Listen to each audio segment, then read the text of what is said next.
And welcome back to yet another episode of the show without a catchphrase. Everything is interesting.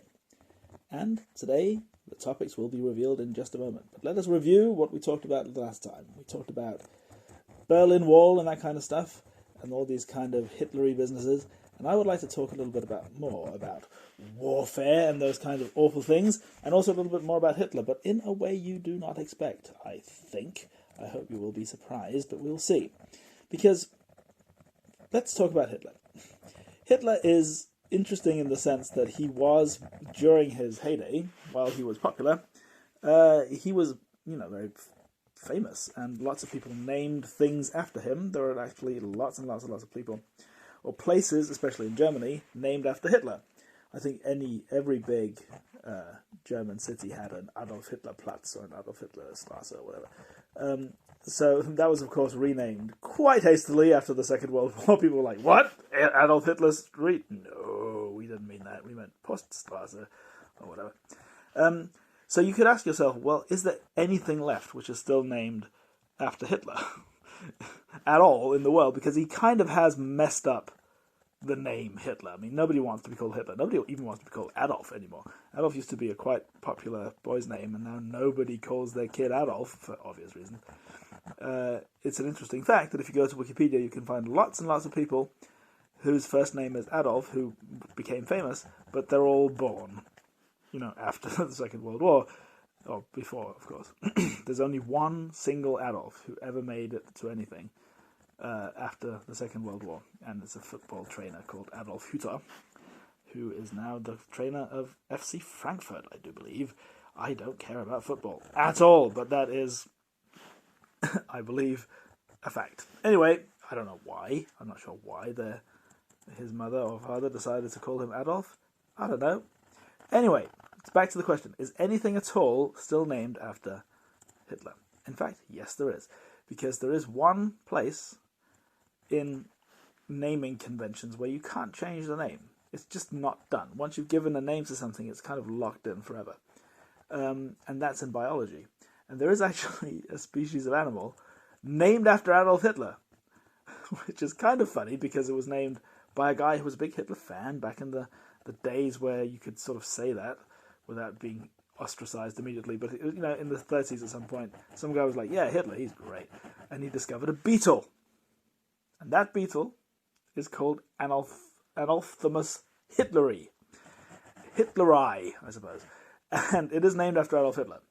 So that poor little beetle, knowing nothing about human politics or humans at all, was suddenly, and through no fault of his own, named after Hitler.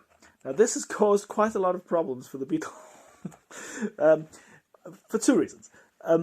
One thing is that people take their emotional reactions about Hitler out on the beetle, and they kind of kill it when they see it if they know its name is Hitler. And that's not fair. It's not like the beetle can help it. I'm pretty sure the beetle does not have any Nazi tendencies. I don't know. I don't know what the politics of beetles are. They might all be massive white nationalists. I don't know, but I don't think so. Even if they all were, then it's not fair that only that poor little guy whose name is Hitlery gets blamed for it. But that's one thing that happens to it. So he kind of gets killed by the humans who don't like Hitler. But there are also, for whatever reason, people who think that Adolf Hitler's great still. You find these people who are just like, yay, Hitler. And they have made this beetle into their sort of like unofficial mascot / pet thing, because of course it's named after Hitler. So they collect it, like as a trophy. They find a specimen of this Hitler beetle, and they're just like, hooray, I have the Führer in beetle form now. That makes me extra special. But that is also not great for the beetle, because, they kind of need each other to breed. And if you're a male Anophthalmus hitleri beetle and you're looking for a date, and your date would have been there if it hadn't been kidnapped by a Nazi, then you don't have any babies, and that means there are no more Hitler baby beetle things. So that is also... My point is, it's basically going extinct. Okay, it's going extinct because half the human population wants to kill it, and the other half wants to keep it. And I said half and half, which is very wrong. I would love to believe, at least, that there is quite a lot fewer than half of the human population who are Hitler fans. And I'm pretty sure I'm right about that, thank God. So, that is what we're going to be talking about. We're going to be talking about beetles, and we're going to be talking about bees, and we're going to be talking about butterflies. So 3 bees, insects, and one of the bees is a bee. So that's a bit confusing, but that's the way it goes. So, there is a weird relationship between humans and beetles, and it is not only limited to that Hitler thing where people sort of blame it for being named Hitler. We have a strange relationship as humans with beetles in general. There are lots of really weird stories about how human-beetle interaction is going on. And let's just point out, this is all of it down to humans. Like, beetles don't even know humans exist. They don't give a crap about humans. So this is all us. This is just a very human thing, what we people do to beetles. Now, you'd wonder why, maybe, but I think the reason why beetles are so sort of pervasive in human culture is there are so many beetles. It's ridiculous. If you count out the number of animal species in the world, like all of them, everything from elephants to sort of fish, every single animal species you can find, a quarter of them are beetles. It's ridiculous. There are so many beetles. Can you imagine Noah's Ark? How many beetles that were scurrying about that place? A quarter of all the animals were beetles. Disgusting, that's what I'm saying. So that might be why we are so sort of immediately fascinated by beetles. They're just so sort of ubiquitous. They're everywhere. So where should I start? Well, I said I was going to talk about warfare, right? So I should talk about how beetles have been used for warfare, because they have, or at least they have been attempted to be used as warfare, and they've been suspected of being war criminals. Hell yes. Where the hell do I even start? I start by explaining that there is something called a Colorado potato beetle. Doesn't that sound cute? It's not cute. The Colorado potato beetle is actually a serious problem for human cultural and also food and economy and all that kind of stuff. The Colorado potato beetle eats potato plants. The problem about potato plants is that they also make potatoes for humans, and without potato plants you don't get the potatoes and we get hungry. So the Colorado potato beetle is an enemy to the people, literally. Now, and it is a serious problem. It is like a vast economic issue. If you have an infestation in your country of Colorado potato beetles, you will lose quite a lot of food. It is a genuine problem. It's a bit like what was it called? The boll weevil or something? There was some other beetle who eat cotton plants. And it's been estimated that the loss of money from cotton industry, just because of this beetle's hungry tendencies, is something in the range of like £15 million or something. £15 billion, I'm sorry.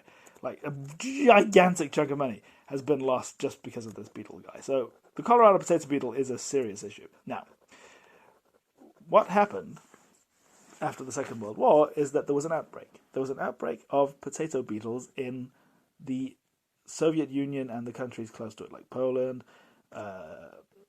East Germany, that kind of thing. That was a bit of a problem, of course. It's a huge problem for any country, but they decided that this was, in fact, not a natural infestation, that this was, in fact, the evil Americans who had been sending potato beetles to the Soviet Union in order to scuttle their food. And they had all kinds of really strange lies about this. They were told, people in these Eastern European countries were told that the evil Americans had like airdropped beetles in from planes, like dropped them out on tiny little parachutes, and they go like, yes, now they will go. And, it's ridiculous, but they believed that this was one of the big propaganda moves of the Soviet Union, was to sort of tell people that the evil Americans were infesting their potatoes with beetles. And it became a thing where you had to kill them if you saw them. It was like, you must, help fight against the evil Americans by murdering beetles. And so they started helping each other, because it's really expensive to use poison against these guys. So they basically killed them by hand, and there's a lot of them. So there was they had special days where the kids were off school. They were off school, and the only job they had was to just go out and search these potato beetles and kill them. that was their way. I mean, they had to do something, surely, but the way to get people to do it, apparently, was to convince them that this was the evil Americans. Now, of course, this wasn't true. This is not what the Americans did. However, there is a really weird coda to this story, which I'm going to have to read to you, because I'll just read it out directly from where I found it, the source. It says here, are you ready? In August 1950, at the suggestion of the CIA, which is, of course, the Central Intelligence Agency in the US, so the US suggests this, the West German authorities printed postcard-sized cardboard replicas of the potato beetle. So they make fake beetles the size of a postcard, made out of cardboard, and stamp these with political slogans and the letter F for freedom. Freiheit, freedom. Okay, so they made these fake cardboard beetles with freedom. And a number of these were sent to all the municipal governments in East Germany. So the CIA sent a little Christmas card to all the municipal German, all these little sort of areas, whatever. German people, German politicians got a bunch of postcards with beetles on them, with freedom written on them. Now, even this in itself is a really strange decision to make. I mean, why would you care about this? Why would you even play along with this thing? But worse still, the rest was dropped from a balloon over East German territory as a joke. As a joke? What? Let's just sum up here. Like, we have serious disinformation going on in the Soviet Union. They believe that the Americans have dropped potato beetles, actual ones, live ones, onto the potato crops, thus causing famine and people dying from hunger. They genuinely believe this. It's not true, but they genuinely believe this. They believe the Americans would be that evil. And what does the CIA suggest we do, and they actually do? As a joke, they drop fake beetles on them, just like, haha, see? Haha, joke, old jokey jokes. What? Are you even slightly kidding me here? That seems like such a dick move. Like, why would you ever do this? Like, I can't even think of something. Okay, good. I mean, we have this wonderful pandemic going on at the moment, right? We have COVID roaring across the world. And we have a president of the United States, Donald Trump, who believes, or at least says, that this came from China, right? That this was a released thing that the Chinese government came up with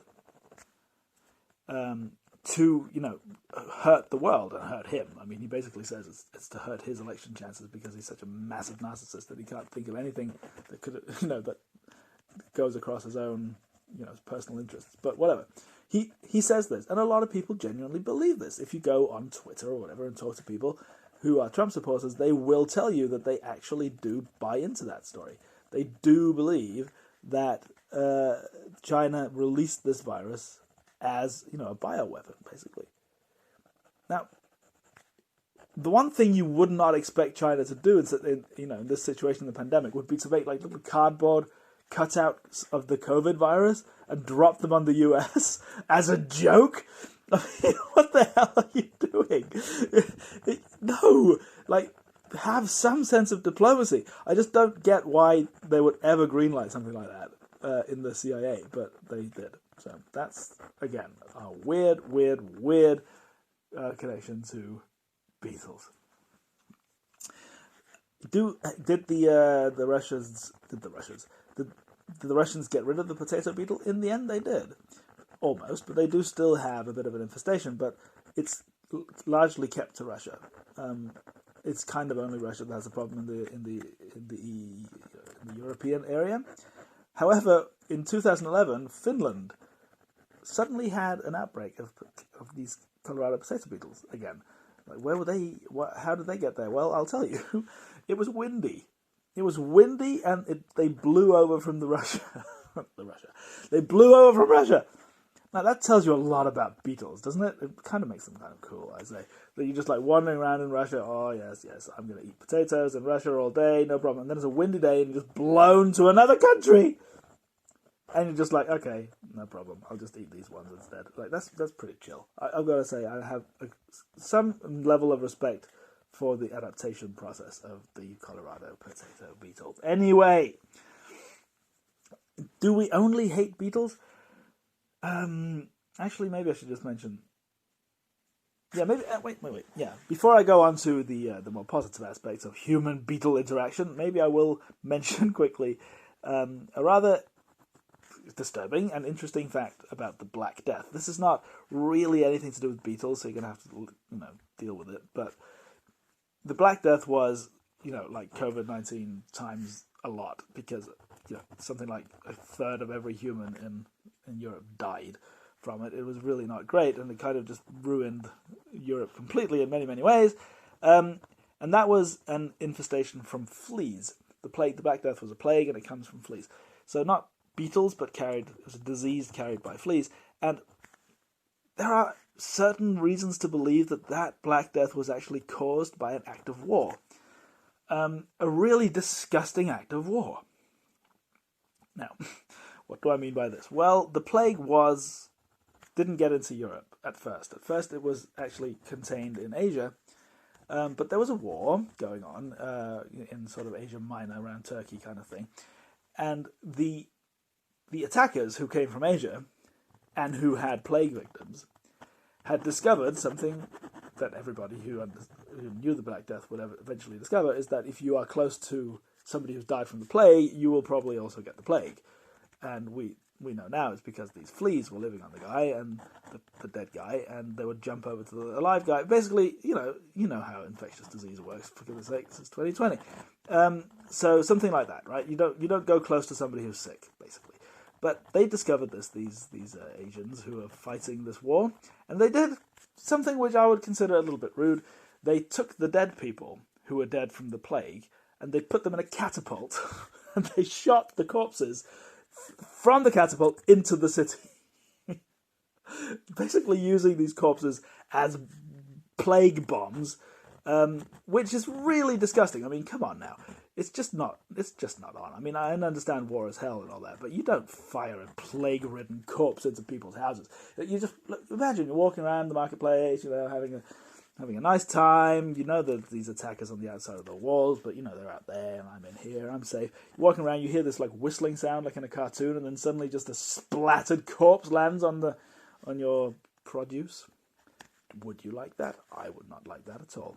But anyway, this causes refugees, obviously, because, I mean, who the hell would live in a town which is being constantly bombarded by plague-ridden corpses? So people leave, and they went to Europe. But, of course, some of those people who went to Europe carried along the plague with it, and that is probably how the Black Death got to Europe in the first place. So, in a sense, the Black Death was a sort of consequence of an act of war, using insects as a war weapon, essentially. So, it can be done, but not beetles, so I'll move on. To happier times, and older times, because back in the ancient Egyptian world, the very first fashion ever to hit Europe, human culture as far as I know, the first sort of craze, the first meme to sort of overcome humans was a beetle. For some reason, like 4,000 or 5,000 years ago, it became incredibly fashionable to wear a fake beetle on your clothes, like a jewel, like a brooch thing. That was the shit at the time. You would wear your beetle, and people would be like, "Oh my god, would you check out that beetle? I wish I had one." Now, you can wonder why this happens, especially when you go into the details, because the particular kind of beetle that people would wear would be a scarab. A scarab beetle was the great hit of all Egyptian fashion back in the oldie daisies. And the scarab beetle is famous, both now and then, for being a beetle that rolls up poo into a ball and then rolls it across the ground. So now, one could ask themselves, that is a sort of a rather unlikely viral phenomenon of why would you want to wear that on your clothes? I mean, why would you want to carry a disgusting insect who rolls up shit into a ball and rolls it off? What is so amazing and attractive about that? Well, it has to do with the way the Egyptians understood the world. This is 4,000 or 5,000 years ago, so science is not a thing, and they really don't know how actual science works. But what they did notice was two things. The first thing they noticed was that the beetles take a little ball of shit and roll it across the ground, from left to right, basically. And then they also noticed that the sun is a ball, and it rolls across the sky from left to right, basically. And they were like, aha, I in here see two things, both involving a ball that is rolling across the ground or the sky from left to right. There must be a connection. I am Egyptian. I am a genius, they said. And why don't my pens work? For heck's sake. Okay, this is embarrassing. Excuse me. I am apparently insulting the Egyptian gods, and that is meaning that I can't continue my work. Why are you not working, my friend? Well, 10 minutes left of this. That's going to be good. What on earth am I going to do? Sorry, great scarab god. See, this is the thing about these videos. I can't pause them, and I can't continue. I can't just start again because I've done all this art. So we're just going to have to see if we can get this to work somehow. I think maybe it's because this paint is not happy to be drawn upon. Actually, it seems that's the issue. Maybe that's it. So it's just going to have to look like this. My planned little grass garden is going to go to shit. Anyway, so this is why they consider the scarab beetle to be such an important cultural thing, because it basically was they invented a god with a scarab beetle face who was, pushing the sun across the sky. And that's why it became sort of, when you're carrying a scarab, you're basically, contributing to the sun rising on the next day, and that was very cool. So that was how the fashion started. But it is a bit of a ridiculous conclusion. And also, again, from the Beatles' point of view, we're kind of back to that thing with the Hitler thing. The beetle doesn't understand anything. It's just a beetle. It just wants to roll shit around, to eat, because it's a shit-eating beetle. I'm sorry, but it is. It finds some poo, and then it rolls the poo into a nice little ball, and then it rolls the ball across the ground into its little hive, or whatever you call it, its burrow, and then it puts it underground, and then it eats it. It yums it all up. And if you're a female scarab beetle, sometimes you lay your egg in the middle of the ball of poo, and your children grow up in a big ball of poo. And they eat their way out of it. And everybody's happy if you're a beetle. I would not be particularly happy about such a childhood, but the Beatles are, okay? So that's all they know. And then suddenly some weird ape-like creatures are running around, making replicas of you because they think you're the sun god. I mean, if the Beatles understood this, they would be baffled. And also, they would also think that human beings are idiots, which we are. Ironically, though, there is a species of scarab beetle who can navigate by the light of the Milky Way. Oh, turns out that even if it's like a really dark night without any light in it at all, these beetles can find their way. And the way they do that is that they know where the Milky Way is. That was discovered, amazingly, by incredibly nerdy researchers who took these beetles and put them in a box, and put this entire box into a planetarium where they could fake the sky to trick these beetles, which is going a bit far. I mean, they are not that smart. You don't really need to do that. But they did. They faked out these beetles into thinking they were outdoors when they weren't. They were actually in the planetarium, and they started walking around after the fake Milky Way. So it turns out they can do that. And that solved the problem with how the hell do they navigate when it's dark and there's no moon out. So, what else have we got? Well, we also make art from beetles. We make art from beetles by essentially two ways. We can either take the wings of the beetles, they're sort of glittery and pretty, and we can make art from those. That happens a lot in Thailand and things like that. Or we can also do something really weird, which is take a particular species of beetle, which is chosen particularly for being big and lazy and boring, and also doesn't die, even though you don't feed it for much. If you take that beetle and you can put jewels on it, you can bejewel your beetle, and you can wear it as a living brooch. That's a thing, for some reason, apparently, that people do that. Again, we have weird relationships with beetles. That's all I can say to that. So, more about beetles? I think not. I have either 6 minutes left or 21 minutes left, depending on how long I'm going to make this episode. They are either 30 minutes long or 45 minutes long. So let me see how much I get distracted by this. I don't think I'm going to switch out the painting. So let me talk a bit about, now we talk about art, beetle wing art, and stuff like this. The reason beetle wings are so pretty, by the way, you take the hard shells of the beetle, and the hard shell of the beetle is basically just wings that have been hardened, and they're called elytra. Oh, yes. Anyone who knows Minecraft would know what that is, but they call it a light trip. Anyway, the reason they're so shiny and shimmery is because they use something really cool called structural coloration, which is also what you find in butterfly wings. So let's talk a little bit about that, because butterflies are interesting too. The way a butterfly's wings are coloured, I mean, they're famously pretty, butterfly wings. And the reason they're so pretty is because the colours are so vibrant. People are like, oh wow, how do you make them so vibrant? If I try to paint a butterfly, it doesn't look that way. It doesn't have the same sort of shimmery look as the actual butterfly does. Now, what's the problem here? Why can't I make my painting of a butterfly look as colourful as a butterfly?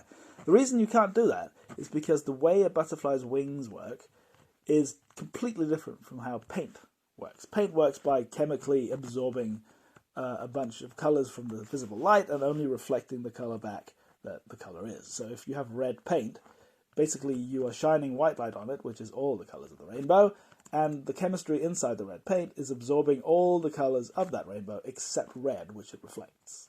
That's why the red paint is red.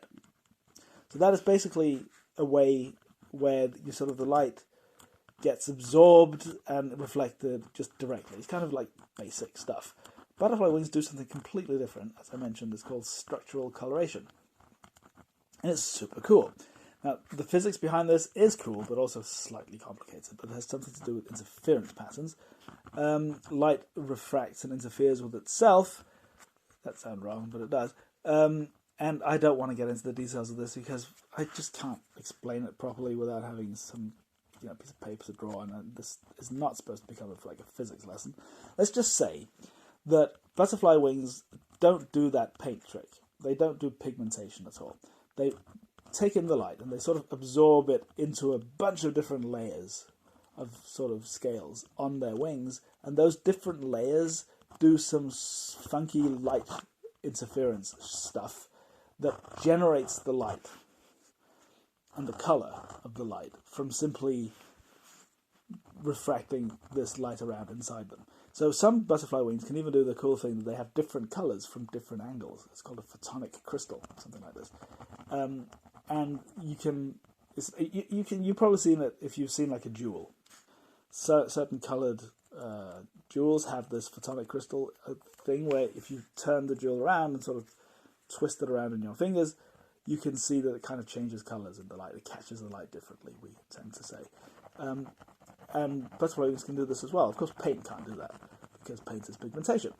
So butterfly wings are pretty because of this, and that is, of course, added to all kinds of art. People make butterfly wing art, and there's this weird Norwegian naturalist who spent 24 years of his life looking for all the different letters of the alphabet on butterfly wings and succeeded, and then he made a book with all those pictures on them. And those 24 years have been turned into like one poster of all the just pictures at one go, and you can just sort of like look at it for 5 minutes and say, wow, letters on butterfly wings. And you don't even look at it for 5 minutes, you look at it for like 30 seconds and you move on with your life. And that took him 24 years, just saying. But he did that anyway, for some reason. But more interestingly, because I got into the science of this stuff, this whole thing about the structural coloration has led to quite a lot of cool nanotechnological stuff, because nanotechnology is the attempt, it's the attempt to make molecules which are really, precisely built. You built the molecules from the ground up, and these have these really cool properties. But often, nanotechnology persons are inspired by nature, inspired by the biological structures that already exist, because evolution is smarter than you. So therefore, they just kind of steal Mother Nature's ideas, which is fine. She doesn't mind. And one of the things that they steal is this structural coloration from butterfly wings. And they've kind of made fake butterfly wings who, sure, they can look cool. That's not the point. They can be used for something really neat. They can be used to make sort of holograms for banknotes, this kind of structural coloration, because it's super duper difficult to replicate a structurally coloured thing. You can't do it with ink. So if you just add something structurally coloured onto a banknote, the banknote becomes almost impossible to fake, because you kind of need to cut the image into it with a laser, basically. And that is tricky. it takes way too long. So it's something like that. You can sort of use it as anti-counterfeiting and stuff. You can also use butterfly wing technology in this biomimetic way of doing things. You can it's also used to make really, really precise infrared measurements. So you can make like thermal imaging really precise, because you can make butterfly wings which essentially refract infrared radiation the same way that real ones refract color. So you can sort of see different wavelengths of infrared radiation which corresponds to different temperatures. So you can suddenly see very precise temperature by reflecting a temperature using a crystal, which is, that's pretty neat, right? So that's kind of cool. And I've gone 40 seconds over 30 minutes, so that's got to be 45. Uh-oh, can I talk for another 15 minutes? I'm not sure. We will see. In what else would I want to say about butterflies? Oh yeah, I do want to say that once we got into this structural coloration thing, the thing where light is reflected in particular wavelengths with all this interference stuff, the way you get these really, really bright colours out of this structural coloration, you could ask yourself, are there any other animals that do this? And yes, beetles do this on their wings sometimes, but in fact there is a plant, one plant that does this with its leaves, its flowers, and that is not a butterfly but a buttercup, the good old buttercup, the classic yellow flower which grows in the fields. It's a really basic flower, but it's actually the only flower, as far as I know, that uses the structurally coloration on its petals, and that's why it's so yellow. It's got this really strong yellow colour, and it's actually a mirror almost. It mirrors light because of this structural coloration. It's kind of crazy. And we have this sort of tradition in the UK, I suppose. If you find a buttercup and you're a kid and you're bored, you can hold it up under your chin, and in the sunlight, if you hold it up under your chin in the sunlight, you get this yellow dot on your chin. And there was some kind of traditional understanding about what that yellow dot is supposed to mean. It means that you've eaten enough and lots of butter, or you're healthy, or I don't know. I seem to remember my mother saying something about what it's supposed to mean. But the fact is that everybody gets that reflection as long as they sort of catch the sunlight in it. But the fact that a flower can reflect sunlight almost like a mirror is insane when you think about it, because, of course, paint can't do that. Not even metallic paint will reflect that strongly. So this yellow colour, which is not metallic but just really shiny, is because of the structural thing. And the cool thing is that the flower has evolved this basically both to attract bees, because bees are really attracted to bright colours, but also to regulate temperature, because if you reflect all the light away from you like a mirror, you are losing temperature. Sorry, I got distracted because my battery is going low. Excuse me. Let's try again. So, yes, as I say, yeah, if you reflect light away from you in a mirror way, you are colder. It's basically thermal regulation. If you ever put your hand on a mirror, you know this. Mirrors are weirdly cold, and that's because they're reflecting off light. And that means that light is not available to heat it, because it's been reflected. And the same thing is on the buttercup, it kind of keeps itself cool by being a mirror. So evolution is cool. That's my point. So, there's no way I'm going to make it to 45. I'm going to have to break my deep and abiding principles of this show. I'm not very well prepared today, I'm afraid. I do want to talk about bees, because I mentioned bees in the beginning. I also just mentioned them because they are attracted to the yellowness of the buttercups.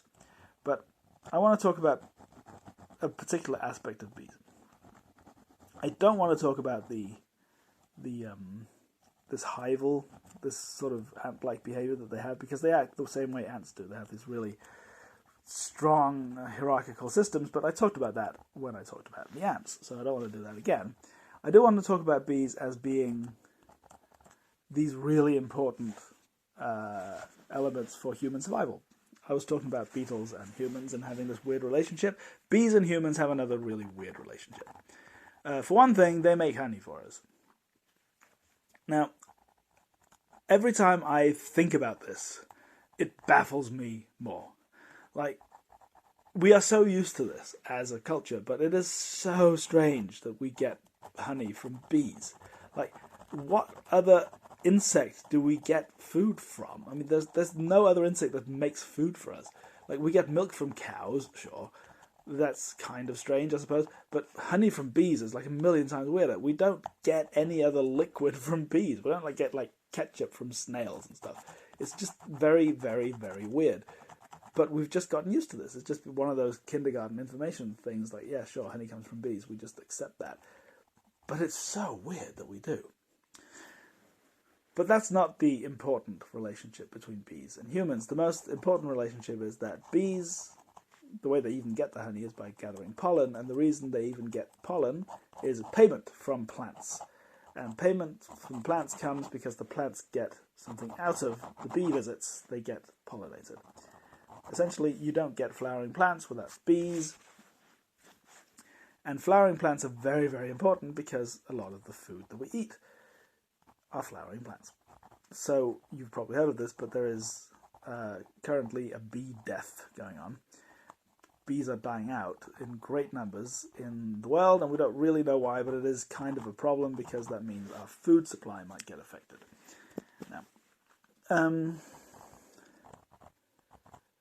I wanted to do a little calculation. I wanted to figure something out here. Could I calculate how many bees it takes to keep a human being alive? Because if bees are making the food, not making the food, but they're helping the food to happen, and we eat food, then there must be some kind of estimation for how many bees you need to keep a human being alive. Now, I tried to look this up online, and nobody has ever thought about this before, so I couldn't find an answer to that. So I'm going to have to do that myself, see if I can get an estimation. Now, the things that I could find, was that an acre of farmland needs between half a colony of bees and 3 colonies of bees. Between 1/2 and 3 colonies of bees per acre of farmland to keep it flowering. Without those bees, no flowers, no crops, nothing. So, the next question is how many bees are in the colony? It turns out there's between 20,000 and 80,000 bees in a colony. So I'm going to conclude that you need about 50,000 bees to keep a colony, to keep an acre of farmland going. Because if it's between 1/2 and 3 colonies, and you have between 20 and 80, it sounds like 50,000 bees is a pretty good estimate. So, 1 acre of farmland, 50,000 bees. Okay, so next question is, how much food can we get out of an acre of farmland? I looked that up, and what I found was that you can get about 20,000 kilos of strawberries, or 10,000 kilos of potatoes, or about 5,000 kilos of lettuce. Now that surprises me quite a lot, because I thought that strawberries, you can get twice as much strawberry than you can get potato. Like, why? I would have thought strawberries were harder to make. They're more expensive than potatoes for sure.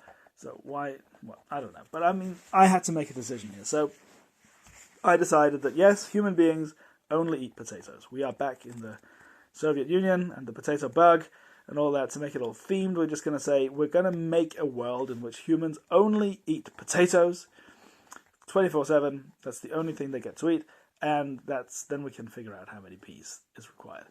Then we can also adjust that estimate later. So let's do that. So that means 10,000 kilograms of potatoes, 10 tons of potatoes from an acre in a year, right? Okay, well, it turns out there are 77 calories in 100 grams of potatoes. So that is 770 calories in a kilogram of potatoes, or 7.7 million calories in 10 tons of potatoes, right? So that means we have that many calories coming out of the ground in a year. Okay, well, if we have 7.7 million calories from an acre, and we have 50,000 bees per acre, that means that we get about 150 calories per bee. So one bee is responsible for 150 calories of potato per year. Okay, now, how many calories does a human need? Well, they say that men need 2,500 calories a day, and women need about 2,000 calories a day. So assuming equal numbers, that's 2,250 calories a day. If you multiply that out, 2,250 calories times 365, that's about 820,000 calories for a year. Okay, so one human being needs 820,000 calories for a year. Each bee makes about 150 calories in a year. That gives us about 5,500 bees to keep a human being alive. But that's misleading, because we don't only eat potatoes. Most people eat meat, or at least, culturally speaking, most people eat meat. And meat comes from animals, big spoiler there, and animals eat vegetables, another big spoiler, which come from these flowering plants. And of course, that's not very efficient. They eat more vegetables than you do. Or they eat more vegetables than the meat they become. So if you factor that in, we're over to about 4 times as much. So instead of 5,500 bees, we're into about 22,000 bees. Okay, now how much does 22,000 bees even weigh? A bee doesn't weigh very much. It's a really light thing, obviously, but it's about 4 kilograms of bee. So 4 kilograms of bee can keep a human being alive. However, there are more details to this, because a human being stays alive for about 70 years on average, whereas a bee stays alive for about 6 months. So we need a constant refreshment of bees to keep the same human alive for its entire lifespan. And if you factor that in, we actually need 140 times as many bees to keep the new ones coming in. So that means we need actually more than half a ton of different bees to keep a single human being going, which I find rather interesting. Half a ton of bees, different bees per human. That is also, this adds me to one final little twist in this whole thing, which is when you think about it, when you are born, the moment you are born, you haven't eaten anything other than what your mother has eaten you, so that doesn't count. So you've eaten 0 food, but you still weigh something. You weigh something like 3.5 kilograms or something. So there you weigh more than the bees that have kept you alive so far, because 0 bees weigh nothing. At the end of your life, if you're 70, like half a ton of bees have kept you alive. So then, of course, the bees weigh more than you do. That must mean, if you start by being lighter, start by being heavier than the bees that have kept you alive and end up being lighter than the bees, it must mean that at some point in your life, you weigh exactly the same as the bees who have kept you alive so far. It is some kind of a weird anniversary where you and the bees that keep you alive have the same weight. So I've tried to estimate when that happens, because, of course, it's kind of difficult, because you kind of gain a lot of weight in the first part of your life, and then you hopefully don't gain so much weight in the second part, and the bees keep coming. But I've gotten to around the age of 12. Around the age of 12, you had a really brief moment where you weighed exactly the same as the amount of bees that kept you alive. And you didn't know. You didn't even care.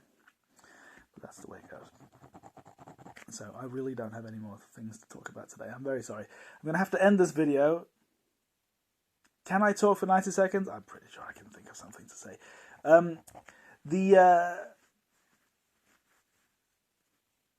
Oh yes, the US, going back to the whole warfare on using insects, the Americans actually experimented on mosquitoes. They were thinking about using mosquitoes as a bioweapon during the Second World War and the Cold War. They were going to see if it was possible. So they were going to see if they could breed mosquitoes that were carrying a horrible disease, yellow fever, I believe it was.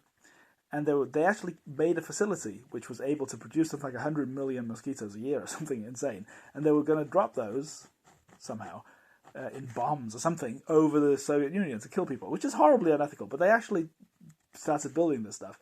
And they even tested if it was possible to even drop mosquito bombs. So they dropped 300,000 mosquitoes, without yellow fever, obviously, just normal mosquitoes, but they dropped them on their own population over US cities to see would they get an increase in mosquito bites. I'm not sure how they measured that, but they were actually going to do that.